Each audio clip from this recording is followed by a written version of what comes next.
Good morning or good afternoon, everybody. I'm Judy Lau, host of the WIFFA CEO Talk. Today, I have the honor of interviewing Mr. Eric John Wynn, Managing Director of Phoenix Logistics of India. How are you, Eric? Hi, Judy. I'm fine. How are you? How about you?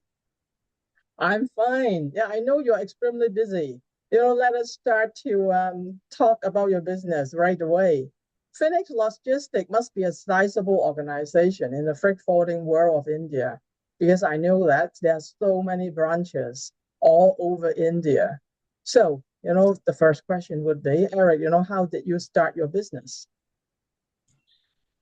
Yeah, to make a long story short, the company Phoenix started in 2007. So we would be 20 years next 20 years next year. So almost 20 years, 19 years right now. And it's been a lovely journey. I think Phoenix started with the first office in Chennai, and which is the head office. And we slowly branched off to other cities and other important airports and seaports where we have our offices.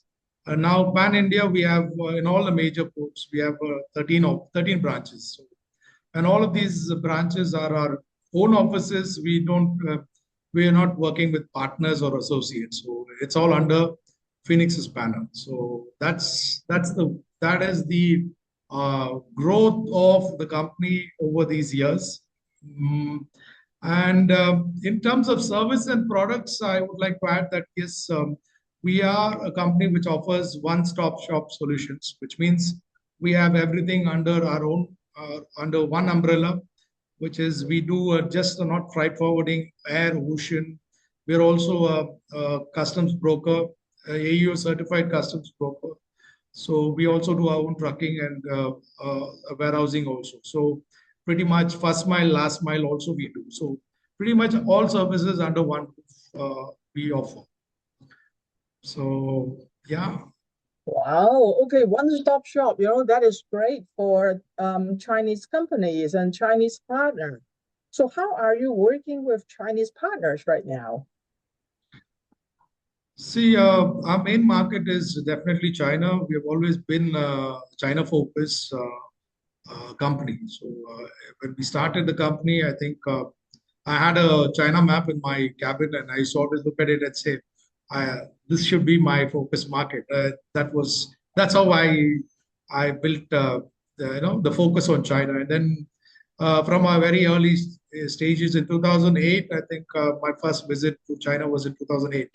So since then, it's been a wonderful journey with China, and we work with a lot of partners in China market. I think culturally, I think the way they work and the requirements of Chinese partners, we are very familiar with how they work, the levels of service they require.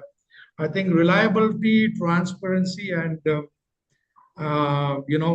commitment is what uh, the Chinese partners look forward to, because sometimes it's a little challenging with people with the Indian market, because uh, if I can add that generally we are very straight in our dealings. So in India, we sometimes don't say no. We feel it's impolite to say no, but I think Right. in business there is also you need to say no when you mean no. So I think that way we are able to tell the customers, no, these are things which we can do or we cannot do, and we don't keep the partners guessing or hanging till the last minute. So I think transparency and reliability is what trust is what we have won and gained over these years. So I think it's been a lovely journey, and we still see a lot as Phoenix. We still keep China as our main market, and we are trying to focus more into China. So we are open to looking at new partnerships also to who we can support and grow together. So Eric, just now you mentioned about new markets. Huh? So what sort of new market are you looking at? In particular reference to, the China to India trade. That means, for Chinese exporter, to import to India. See, recently, I think there are lots of business happening between India and China. I think the trade route or the policies of the government of India has become more China friendly. Because earlier, a couple of years ago, when there were some kind of a disagreements in some policy decisions. So I think they're opening up in a bigger way. So the Indian government is also opening up a lot of, in fact, now you find that there are direct flights operating from India to China, which wasn't the case earlier. So the visas also become very, very simpler to get, not like earlier. And there was a recent amendment, I think, if I'm not mistaken, I think it was in the month of March this year, 2026, where the Indian government has brought in a new policy where with a country which is connected with by land to India, there is a way where there is an FDI investments can be made up to 10% without any kind of prior approvals. So that is a new development. And subsequently, also there is this Make in India drive from India where they are uh, they are attracting Chinese investors to set up, to supply some items, some export items, and more so in renewable energy. I think India finds China to be a more reliable partner and a more efficient partner for reliable energy. So India is trying to attract the Chinese investors and factories to by offering them quite a lot of incentives to set up their manufacturing for renewable energy in India. So the key focus is renewable energy and definitely lithium batteries and all the EV related products.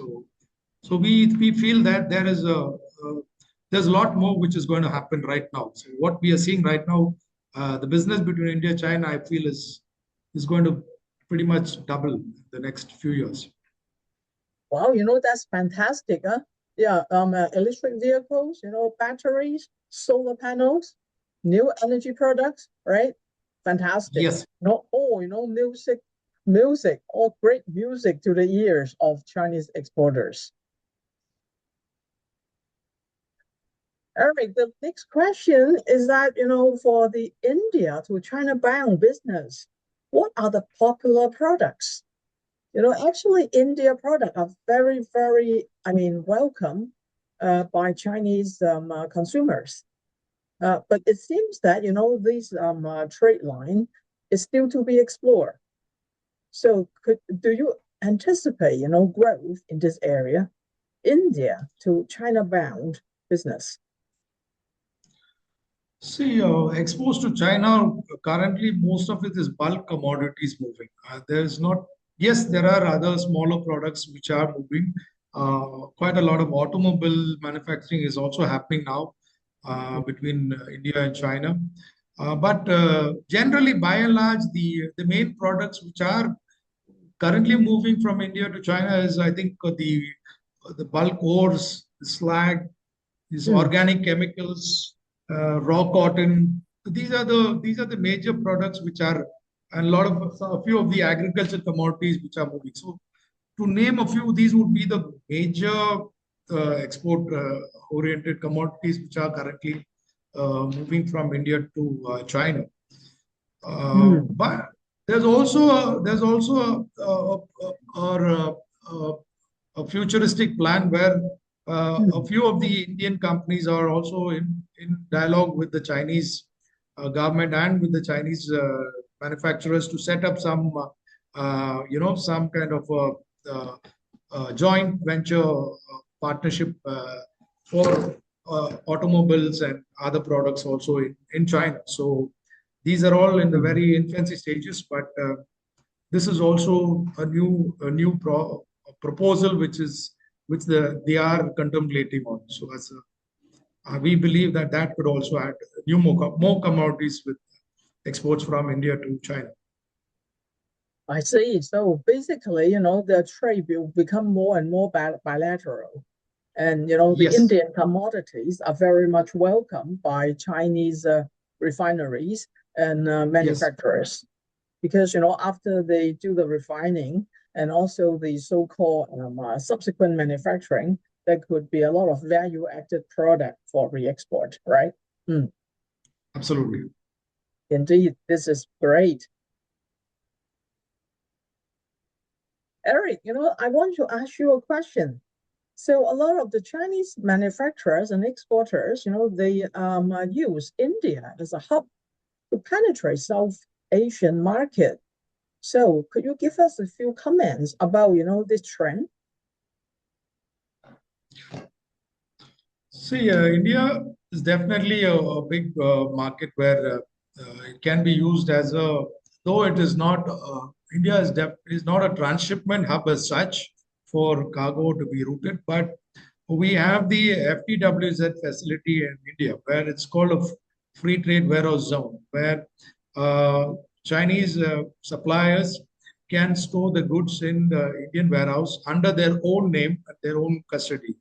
So they can store the goods in Indian warehouse, and they can either sell it to the local. They can find. They can explore or identify buyers for in India and sell it to the goods to India.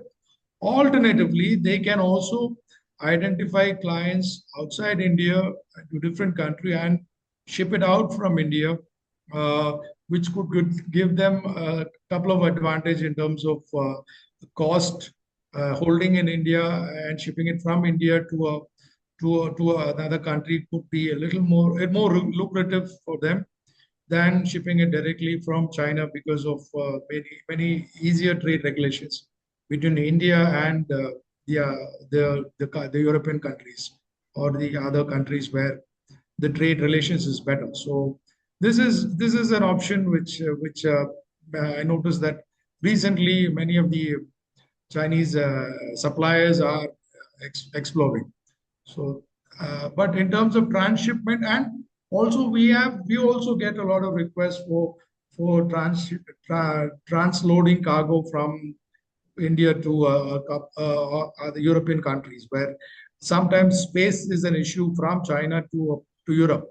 So when the space is not available, Mm, there are some few Chinese forwarders also who like to send the goods to India and transit from India to by to a different country. So yes, the paperwork is a little more exhaustive because it's not a simple transfer from over, but it's possible. But it is still mm, possible, and it is still viable also, in spite of the cost in rehandling. I think still it's viable. Anyway, the commitment is also there because if you can't ship the goods out of China, at least you are able to ship the goods out of India. So, to commitment to the customer's commitment is being met, although at a maybe a slightly extra cost. The delivery dates are met. So, I think that is also something which India is an opportunity or an option for many of the Chinese partners as well as the Chinese suppliers, manufacturers. right. Wow. Eric, you have provided India as a very interesting option for Chinese freight forwarders and Chinese manufacturers. Yes, it is.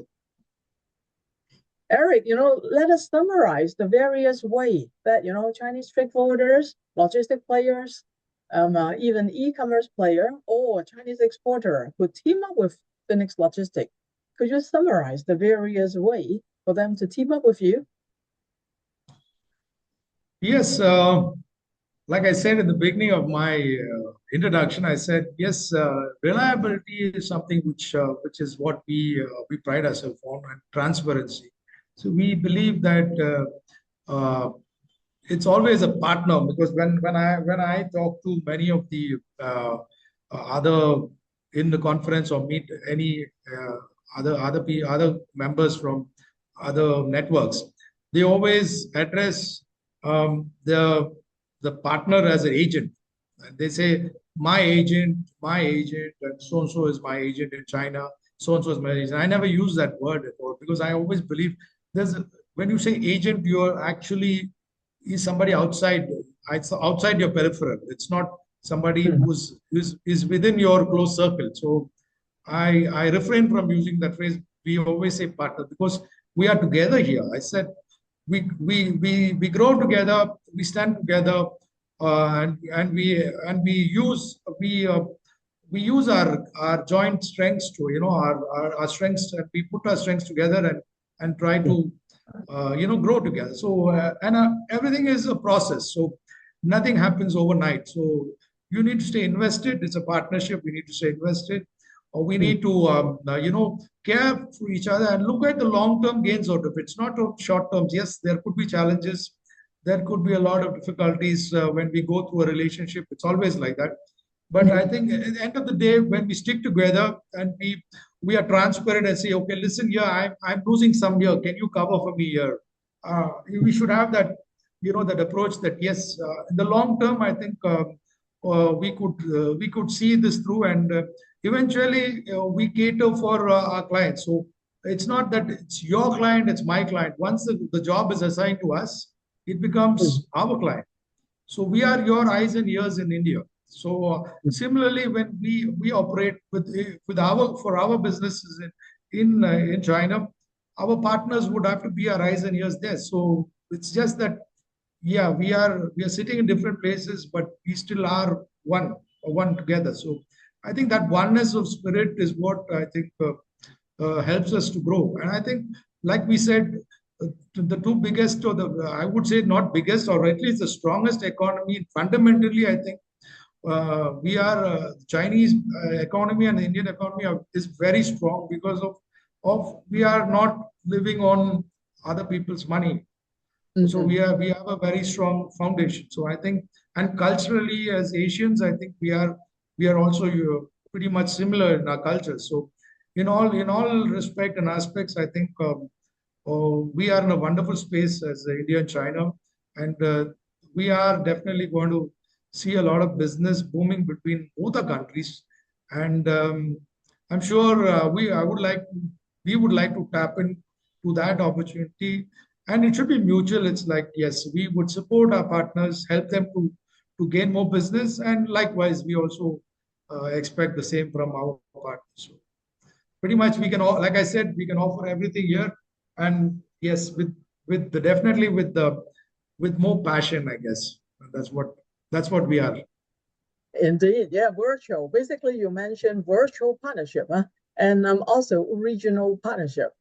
So I think that this is a very, very wonderful note, for us to deliver the very important message for us to deliver to all our Chinese members. Okay, so definitely, this is very important message for our WIFFA members, and we would spread, this gospel to all of them. So Eric, thank you so much, for this interview. It has been extremely informative and productive. And definitely, I look forward to inviting you and your friends to the CEO Talk again. Thank you so much. Judy, thank you. It's my pleasure to participate in this talk show. And as a host, you have been very nice and gracious. Thank you. And thank you for this opportunity. Thanks a lot, Eric. Thanks a lot. Thanks a lot. See you around. Yeah. Bye-bye. Indeed.